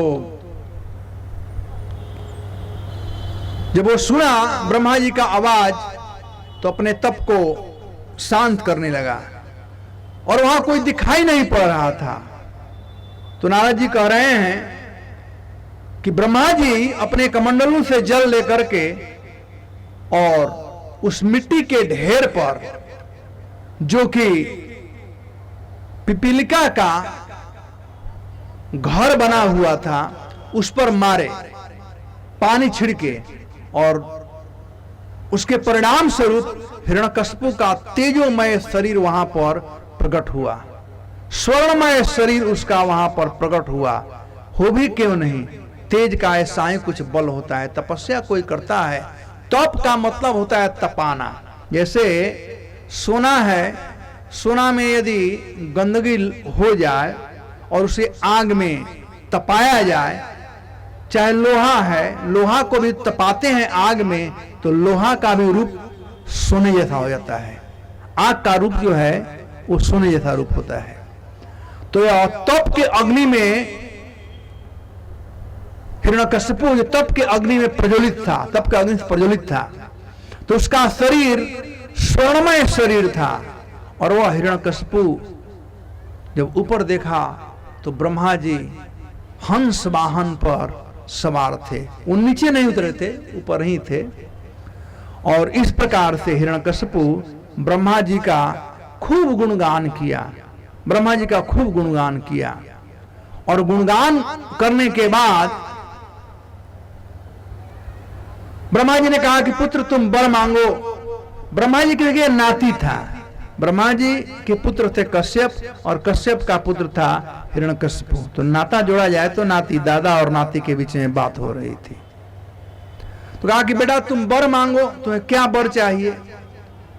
तो कहा कि दादाजी यदि वर देना चाहते हैं तो आप हमें अमरत्व का वर दीजिए, मुझे वर दीजिए कि मैं अमर हो जाऊं।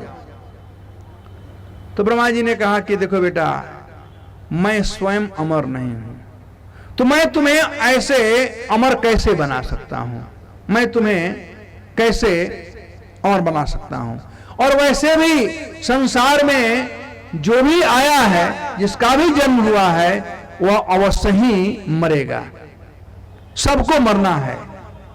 मैं तुम्हें अमर तो नहीं बना सकता हूं, लेकिन यदि तुम्हें मरने का कोई शर्त है तो रख लो।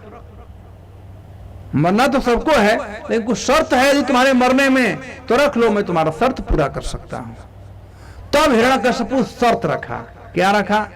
दिन में नहीं मरूं, रात में नहीं मरूं, आकाश में नहीं मरूं, पृथ्वी पर नहीं मरूं, अस्त्र से नहीं मरूं, शस्त्र से नहीं मरूं, मनुष्य से नहीं मरूं, पशु से नहीं मरूं, नहीं, जो भी दिन में नहीं मरूं, रात में नहीं मरूं। तो ये सब हिरण्यकशिपु शर्त रखा था। मरना तो सबको, लेकिन शर्त ब्रह्मा जी ने कहा था कि शर्त रखो, तो शर्त रखा। और इस प्रकार से ब्रह्मा जी उसको वरदान दिए। और वरदान देने के बाद ब्रह्मा जी को वह प्रणाम किया और तदोपरांत ब्रह्मा जी ऋषियों के साथ उसे देखते देखते वहां से वे प्रस्थान किए। अब हिरण्यकशिपु जिसका शरीर बहुत मजबूत हो गया था, स्वर्णमयी शरीर हो गया था, बहुत बलवान हो गया था हिरण्यकशिपु तपस्या के बल से।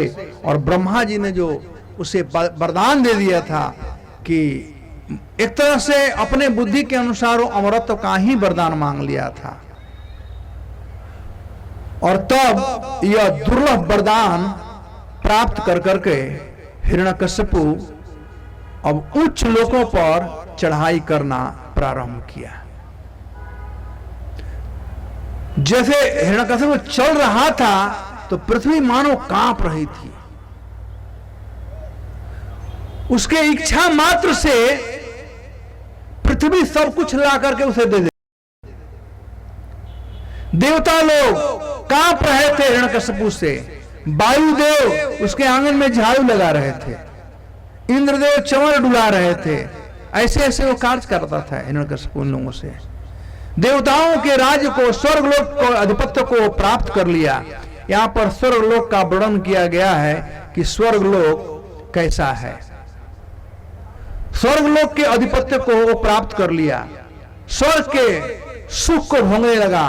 अप्सराएं जितनी थी वहां पर, वे लोग उसके प्रसन्नता के लिए नाच गान करने लगे। यहां तक नारद जी कहते हैं कि हम लोग, तुमरू और हम दोनों वहां पर उसके प्रसन्नता के लिए गान करते थे। नारद जी कह रहे हैं, अपने आंख से देखे हुए घटना का ये वर्णन कर रहे हैं कि ऐसा वह प्रतापी हुआ था कि उसके सामने कोई जाने का सक्षम नहीं था।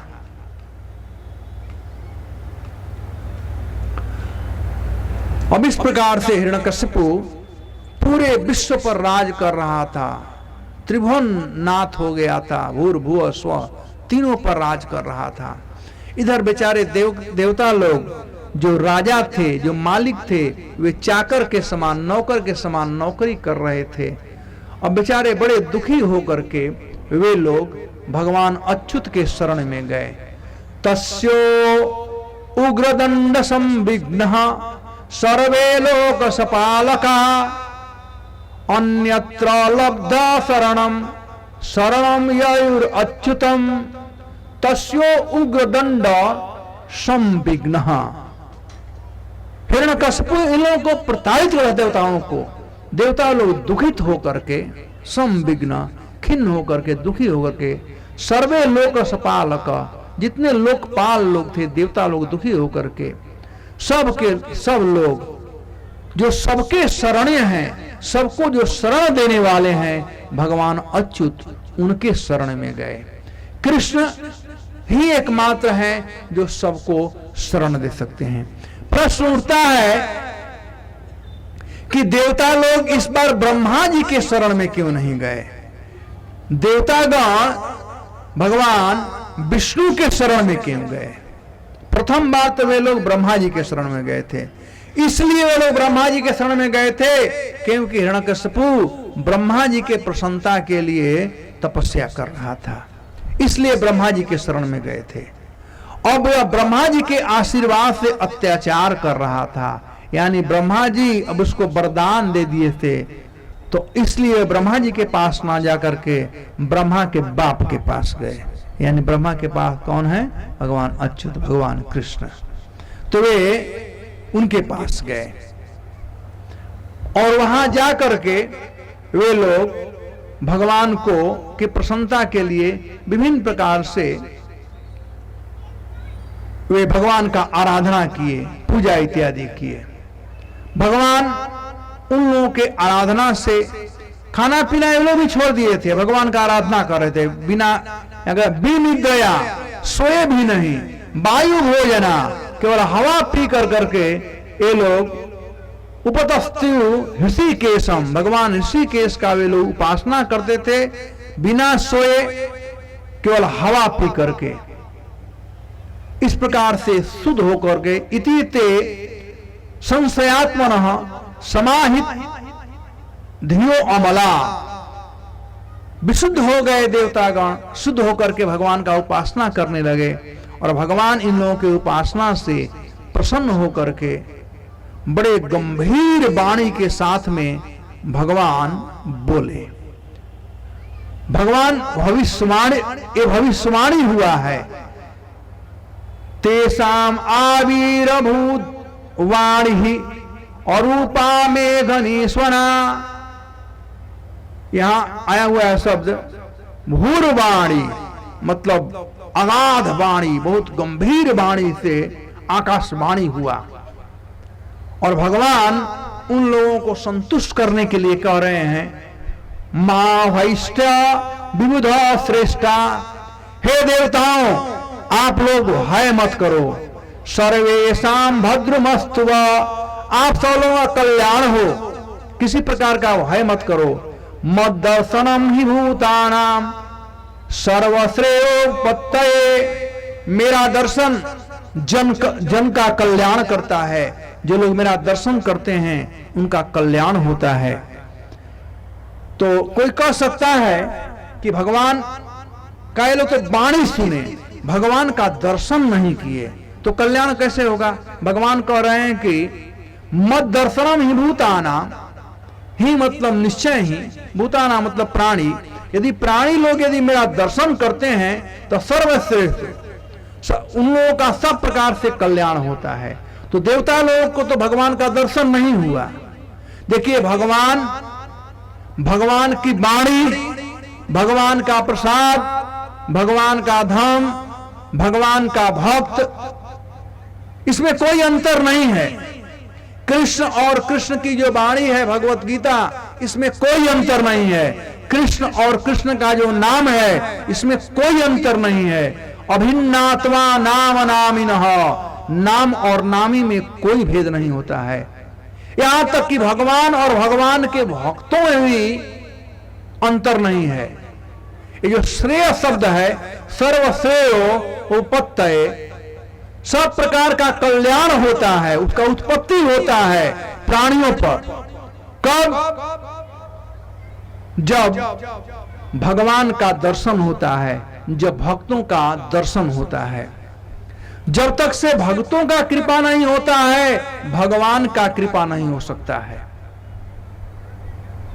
तो भगवान का जिसे कृपा प्राप्त करना है, उसे चाहिए भक्तों का कृपा प्राप्त करना। इस संबंध में एक छोटी कथानक है, मैं आप लोगों को बताऊंगा कि किस प्रकार से भगवान के कृपा, भक्तों के कृपा से भगवान की कृपा होती है।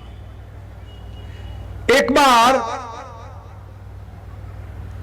वो थोड़ा वाला ना, तो दूसरा वाला, ये आसन ठीक नहीं है। एक बार अर्जुन और कृष्ण, नीचे बिल्कुल नीचे,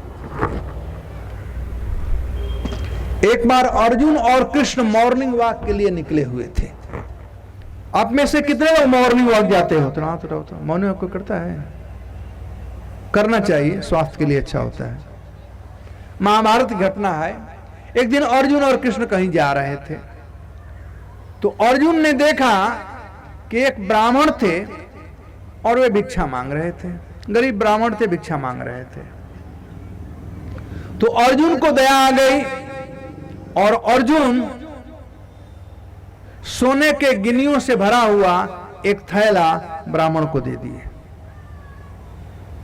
ब्राह्मण को जब सोने के गिन्नियों से भरा हुआ थैला मिला तो ब्राह्मण बड़े प्रसन्न हुए और उनके मन में इच्छा हुई कि मैं इससे घर खरीदूंगा, कुछ खेत खरीदूंगा, गाय खरीदूंगा, अपने पत्नी के लिए गहना खरीदूंगा, बच्चों के लिए वस्त्र खरीदूंगा। इस प्रकार से वे सोचते हुए जा रहे थे।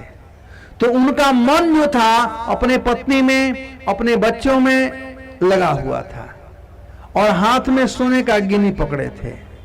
तब तक से एक चोर आया और बूम खींच कर भाग गया। उनका मन लगा था उधर, ध्यान इधर नहीं था, चला गया। अब सिर फोड़ने लगे कि हाय हाय, भगवान अर्जुन ने कृपा करके सोने का गिन्नी दिया और ये भी चला गया। दूसरे दिन फिर वो ब्राह्मण आए, भीख मांगने के लिए बैठे और दूसरे दिन पुनः अर्जुन और कृष्ण जा रहे थे। तो अर्जुन ने फिर देखा उस ब्राह्मण को, तो अर्जुन को आश्चर्य हुआ कि क्या हो रहा है। कल ही तो मैं इसको सोने का गिन्नी दिया था, थैला दिया था और फिर आगे बैठ गया। तो अर्जुन गए और पूछे क्या हुआ, कल जो आपको मैं दिया था क्या हुआ, उससे वो कम था क्या, फिर आप भीख मांग रहे हो। तब ब्राह्मण पूरा वृतांत बताया क्या क्या हुआ। तो अर्जुन को दया आ गई और अर्जुन इस बार एक मणि दिया, कहा ये मणि आप लेकर जाइए। तो यह मणि लेकर के ब्राह्मण देवता अब जा रहे थे और घर पर गए। गरीब परिवार था तो उनके पास मिट्टी का एक मटकी था, तो पुराना मटकी था, तो उस मटकी में मणि रख दिए। वहां कोई लॉक ताला वाला नहीं था, तिजोरी नहीं था, तो मटकी में मणि रख दिए और मणि रख करके वे सो गए और सोचे कल इसका कुछ हम करेंगे। सुबह जल्दी जल्दी उनकी पत्नी उठी, उसे पानी लाने जाना था, तो मटकी उठाई, वह मटकी नहीं दूसरा मटकी उठाई, पानी लाने गई। पानी लेकर आ रही थी, रास्ते में ठोकर लग गया, वो गिर पड़ा मटकी टूट पड़ा। अब घर में पति है, बच्चे हैं, पानी तो चाहिए ही। तो फिर घर में आई तो देखी वो पुराना मटकी पड़ा हुआ था, तो वो पुराना मटकी में झोल लगा हुआ था, गंदा था, और इसी में मणि रखे हुए थे ब्राह्मण देवता। वो मटकी लेकर नदी के पास, नदी में गई और खूब धोने लगी मटकी को, जिसे मणि था, और वो मणि गिर पड़ा नीचे। एक मछली वो मणि को निगल गई और पानी लेकर के आई ब्राह्मणी।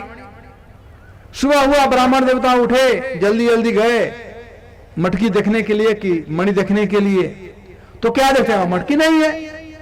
आश्चर्य हुआ, अपने पत्नी से पूछे, पत्नी ने कहा वो पहला वाला मटकी टूट गया, तो इस मटकी में पानी लेकर के आई। कहा कि लो, हमारा भाग सही में फूटा हुआ है। अर्जुन 2 बार सहायता किए, इस बार भी चला गया। फिर तीसरे दिन भी वो ब्राह्मण देवता गए भीख मांगने के लिए।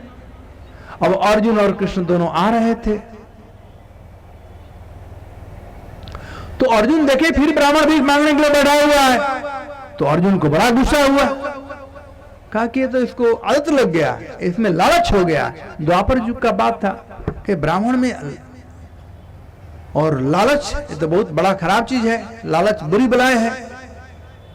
तो अर्जुन को गुस्सा हो रहा था, तो भगवान ने कहा कि अर्जुन गुस्सा मत करो, कम से कम पता तो लगा लो क्या हुआ।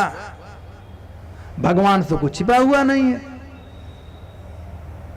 तो अर्जुन पूछे, तो ब्राह्मण अपना पूरा वृतांत बताया, कैसे वो मणि गया काम से, गिर गया नदी में। तो तीसरे बार भी अर्जुन कुछ करने जा रहे थे, ब्राह्मण को कुछ देने जा रहे थे। भगवान ने कहा तू 2 बार प्रयास कर लिया, तू हेल्प नहीं कर पाया, इस बार मैं इसको हेल्प करता हूं, क्योंकि तुम्हें इच्छा है हेल्प करने का, तो मैं करता हूं। तो भगवान ने उस ब्राह्मण को 2 कौड़ी दिया। 2 कौड़ी मतलब 2 रुपया, आजकल का 2 रुपया, आज के दिन का 2 रुपया। और अर्जुन और कृष्ण चलते बने। अर्जुन भगवान को कोसने लगा कि कृष्ण ये आप क्या किया, ये 2 कौड़ी में क्या होगा, उसको भोजन भी नहीं मिलेगा ब्राह्मण को, आप इतने कंजूस कब से बन गए, आप पूरे जगत का पालन करते हैं और ब्राह्मण को 2 कौड़ी दिए। भगवान ने कहा अर्जुन तुम इसका चिंता मत करो, तुम जाओ इस ब्राह्मण के पीछे और देखो ये 2 कौड़ी का क्या करता है। तो अर्जुन भगवान का आदेश पालन कर करके जाने लगे। ब्राह्मण को 2 कौड़ी मिला हुआ था, 2 रुपया मिला था। वह सोच रहा था कि ये 2 रुपया में क्या होगा, ये 2 कौड़ी में क्या होगा। अरे मैं तो अपना भी पेट नहीं भर सकता, बच्चों का पेट नहीं भरता, परिवार कैसे चलाऊंगा, 2 रुपया में क्या होगा। लेकिन ब्राह्मण को भगवान में विश्वास था। ब्राह्मण भगवान का भक्त था। वो जानता था कि भगवान जो कुछ भी करते हैं कल्याण के लिए करते हैं, इसमें मेरा कुछ कल्याण जरूर होगा जिसको मैं नहीं समझ रहा हूं, कुछ कल्याण होगा। तो श्रद्धा थी भगवान में विश्वास था, लेकिन पैसा कम था, 2 कौड़ी था, 2 रुपया था। तो जा रहा था तो देखा रास्ते में एक मछली मारने वाला मल्लाह था, अपने जाल में जाल फैलाया था, उसमें एक मछली फंस गई थी, बड़ी मोटी ताजी मछली थी। और मछली जाल में, अभी जाल निकाला ही था, वो मछली तड़फड़ा रही थी जाल में फंस करके। जब यह मछली को तड़फड़ाते हुए देखा तो ब्राह्मण को दुख हुआ ब्राह्मण ऐसे भी दयालु हृदय वाले होते हैं, उसे दुख हुआ मछली को देख करके। तो ब्राह्मण ने सोचा कि 2 कौड़ी में 2 पैसे में अपना तो कुछ होगा नहीं, चलो हम इस मछली का कल्याण कर देते हैं, चलो इस मछली का कल्याण कर देते हैं। तो उस मछुआरे को 2 कौड़ी दे करके और ब्राह्मण मछली को खरीद लिए और कमंडलू में रख दिए अपने। अब कमंडलू को लेकर के नदी किनारे गए मछली को छोड़ने के लिए। देखिए भगवान सबके हृदय में है। जब मछली का जीवन बचाए ब्राह्मण, जो 2 कौड़ी भगवान ने दिया था वह दे करके, तो भगवान उसके भी हृदय में है। और यह मछली वही मछली थी जिसने मणि को निगल लिया था। तो उसने क्या किया, उसने मणि को कमंडलू में छोड़ दिया। ये ब्राह्मण देवता ले जाकर मछली को नदी में छोड़ दिए। अब कमंडलू में मछली रखे थे, तो ब्राह्मण थे ही, अब इसको साफ करना था। तो पानी गंदा हो गया था, तो पानी को गिराने लगे। तो पहले आजकल पानी गिराना होगा तो लोग सीधे ऐसे फेंक देंगे। पहले जमाने में लोग पानी नहीं फेंकते थे नीचे पृथ्वी पर, हाथ पर फेंकते थे और हाथ से पानी नीचे गिरता था। तो ये ब्राह्मण कमंडलू का पानी हाथ पर फेंक रहे थे, हाथ पर दे रहे थे। तब तक से पानी नीचे गिर रहा था और मणि हाथ में आ गया। जब मणि हाथ में आ गया तो ब्राह्मण कहते हैं मिल गया मिल गया मिल गया। तब तक से चोर घर से जा रहा था जिसने सोने का गिनी उनसे छीना था, तो कहे मिल गया मिल गया। तो समझा कि लगता है हमको देख लिए, पहचान लिए। अब तो युधिष्ठिर महाराज का राज है, यहाँ चोरी करना तो बहुत बड़ा पाप है। अब तो मैं फांसी के तख्ते पर चढ़ने वाला हूं। अब वो चोर भागते भागते ब्राह्मण देवता के पैर पर गिर पड़ा, साष्टांग दंडवत किया और कहा कि ब्राह्मण देवता क्षमा करना, मेरे पुत्री का शादी करना था, मेरे पास कोई धन नहीं था, इसीलिए मैं आपका ये सोने का जो ये थैली था, गिनियों का थैली था, मैं आपसे छीन लिया था, आप हमको क्षमा करना। महाराज युधिष्ठिर से मत कुछ कहना, ये आप अपना वस्तु ले लीजिए, गिन लीजिए, उतना ही है ना। और दे करके प्रणाम किया और भागता बना। अब देखिए इस कथा से हमें क्या शिक्षा मिलती है, और शिक्षा पर चलते हैं।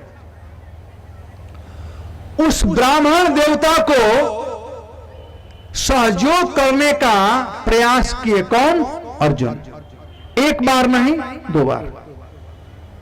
तो पहले अर्जुन का कृपा हुआ उस ब्राह्मण देवता पर, खैर वो काम नहीं आया। लेकिन जब चूंकि अर्जुन का कृपा हुआ तो बाद में भगवान का कृपा हुआ, भगवान का कृपा हुआ। भगवान 2 कौड़ी दिए, ज्यादा नहीं दिए। 2 कौड़ी लेकर के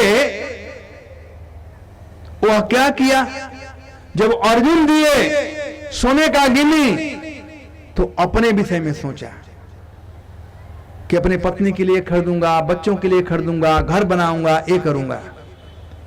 और जब भगवान ने दिया तो उसने क्या सोचा, मछली का रक्षा करने के लिए। तो पहले स्वार्थ, जब अर्जुन दिए तो स्वार्थ का सोचा, और जब भगवान दिए तो परमार्थ का सोचा।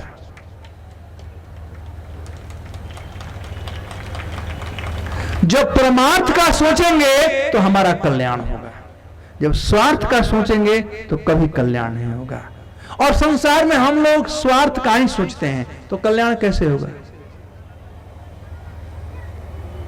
जब कल्याण चाहिए अपना तो हमेशा हमें परमार्थ के विषय में ही सोचना चाहिए, परमार्थ के विषय में सोचना चाहिए। तो इस प्रकार से जब परमार्थ के विषय में सोचा तो कल्याण हुआ। तो कहने का मतलब मैं कह रहा था कि जब भक्तों का कृपा होता है तब भगवान का कृपा होता है। जब अर्जुन का कृपा हुआ तब भगवान का कृपा हुआ उस ब्राह्मण पर। तो भगवान और भगवान के भक्तों में भेद नहीं है, भगवान और भगवान के वाणी में कोई भेद नहीं है। तो इस प्रकार से देवता लोग यह वाणी सुने। और वाणी में भगवान ने क्या कहा कि माम वैष्टय, हे देवतागण आप लोग किसी प्रकार से भय मत करो। मैं जानता हूं कि यह हिरण्यकशिपु क्या कर रहा है। मैं जानता हूं तपस्या कर करके ब्रह्मा जी के आशीर्वाद से ये बहुत बल प्राप्त कर लिया है और आप लोगों को परेशान कर रहा है। कहते हैं तस्य शांति करिष्यामि, मैं इसको शांत कर दूंगा, मैं इसे खत्म करूंगा। कालम तावत प्रतीक्षयत, तावत कालम प्रतीक्षत, आप लोग तब तक से प्रतीक्षा करो जब तक से इसका मैं विनाश न करूं। क्योंकि यदा देवेषु वेदेषु गोषु विप्रेषु साधुषु धर्मे मयि च विद्वेष सवा आशु विनश्यति। जो व्यक्ति देवताओं को परेशान करता है, वैदिक संस्कृति को या वेदों को, गायों को, ब्राह्मणों को, साधुओं को, धर्म का नाश करता है, ऐसे लोगों का तुरंत ही विनाश होता है। यह अपने पुत्र जिसका नाम प्रहलाद होगा, निर्वैराय, प्रहलाद कैसे हो गए? जिनका कोई शत्रु नहीं है या कोई बैरी नहीं है। प्रशांताय, जो बिल्कुल शांत स्वभाव के होंगे। ससुताय महात्मने, अपना बेटा जिसका नाम प्रहलाद है और वह महात्मा है। यदि यह प्रहलाद के प्रति कोई दुराचार करेगा तब मैं इसे अवश्य मारूंगा। तब तक से आप लोग प्रतीक्षा करो। हिरण्यकशिपु के जो पुत्र थे प्रहलाद जी, तो यह बात भगवान कहे और कह करके वहां से और उनके सामने ही वहां से वो कह दिए और इधर देवता लोग अब आए।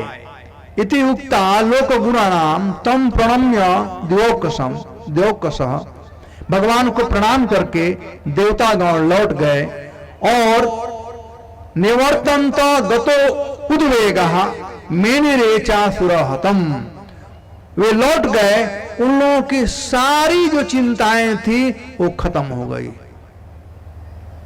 निवर्तन्त गतो उद्वेगा, गता मतलब खत्म हुआ, उद्वेगा मतलब उद्वेगना या चिंता खत्म हो गया।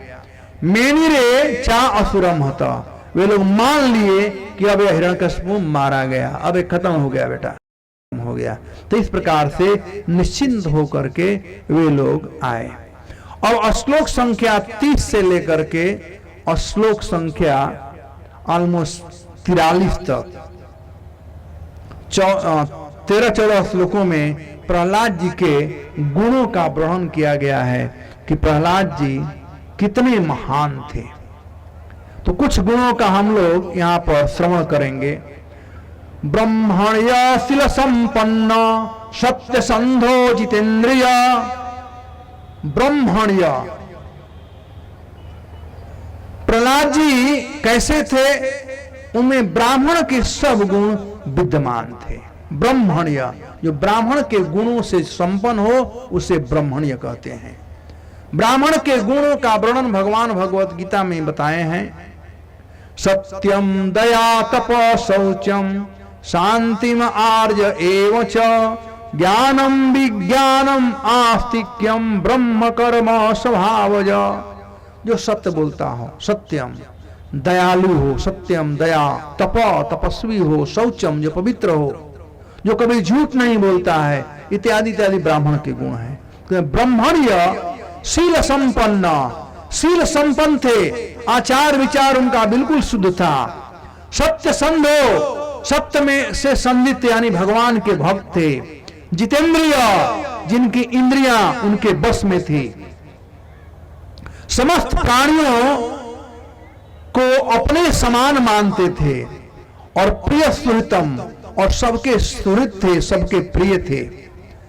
दासवत नयता अर्जांग्री, आर्ज आंग्री, आर्ज मतलब श्रेष्ठ, जो बड़े लोग थे उनके चरणों में झुक करके हमेशा प्रणाम करते थे। दास के समान हाथ जोड़कर खड़े रहते थे बड़े लोगों का सेवा करने के लिए। पितृ व दीन वत्सला, और जो दीन लोग थे, जो कंगाल लोग थे, गरीब थे, दुखी लोग थे, उन लोगों के लिए प्रहलाद महाराज एक बाप के समान थे। उन्हें जो चाहिए था प्रहलाद जी उन्हें देते थे।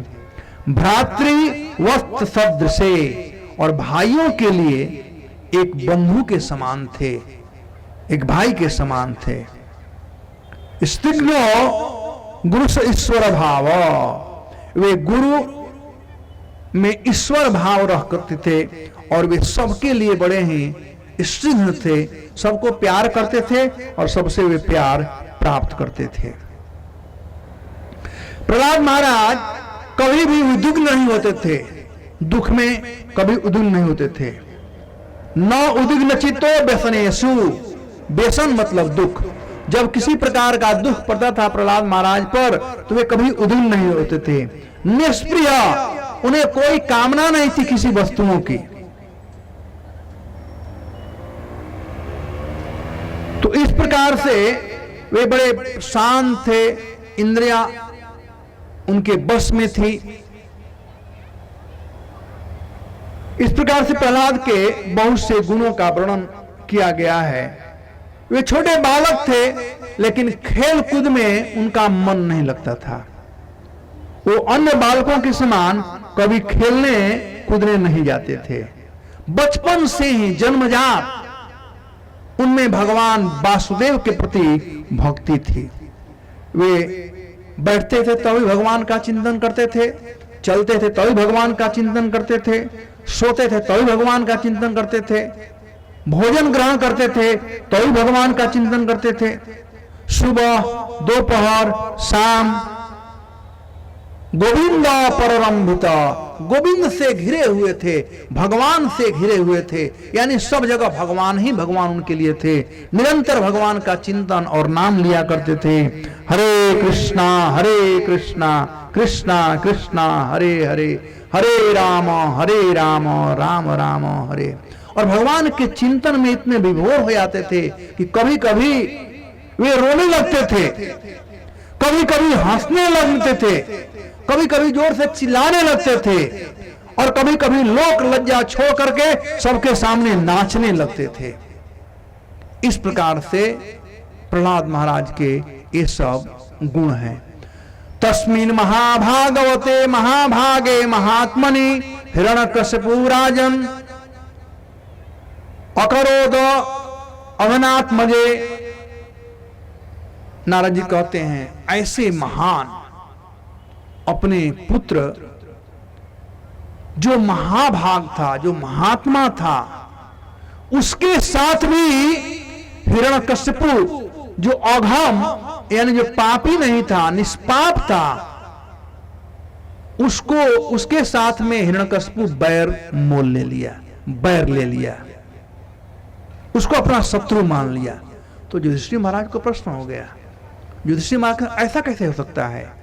देवर्ष एतद इच्छामो वेदितुम, हे देवर्षि मैं ये जानना चाहता हूं कि यदात्मज शुद्धाय पितादय साधवे मह्यम, और यह शुद्ध आत्मा प्रहलाद जी हैं